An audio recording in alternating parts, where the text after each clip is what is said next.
Anesthesia is a medication-induced controlled condition of unconsciousness. This is a picture of an animated intubation. You can recognize how the voice box lid is lifted up with a special instrument called a laryngoscope so that the trachea can be penetrated with a breathing tube.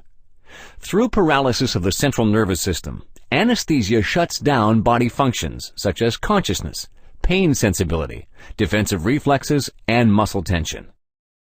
The anesthesia also temporarily closes down important protective reflexes, such as breathing, choking, and coughing reflexes. The coughing reflex is usually intended to keep the trachea free of foreign objects and contamination. Therefore, in order to keep the stomach content from entering the respiratory tract, it's important that the stomach is empty. The patient must also be completely sober.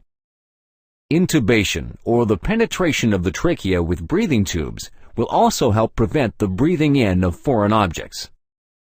Furthermore, there should always be machines that supervise the patient's breathing, heartbeat, and circulation, as seen in this film. These can provide assisted breathing in case of complications.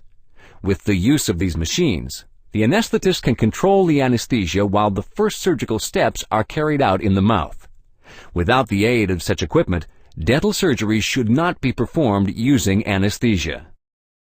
Intubation should be performed after the patient loses consciousness.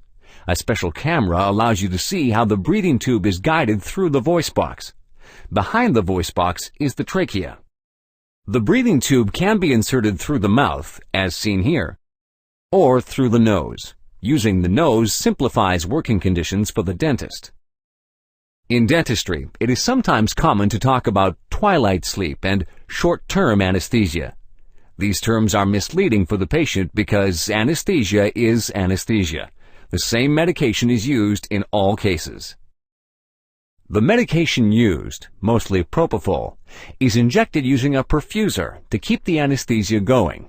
Additionally, other medications are used that can help decrease pain sensibility and, in some cases, reduce muscle tension. A complete high-quality restoration of the teeth is not possible when using anesthesia because many dental materials need to harden for a certain period of time before additional work can be performed. Furthermore, many intermediate steps are required when working with dental materials. Therefore, theoretically, a complete tooth restoration would require anesthesia lasting a couple of days. Only then would the dentist have enough time to perform all required steps and leave enough time for all the materials to harden properly. However, the likelihood of complications increases with the duration of anesthesia.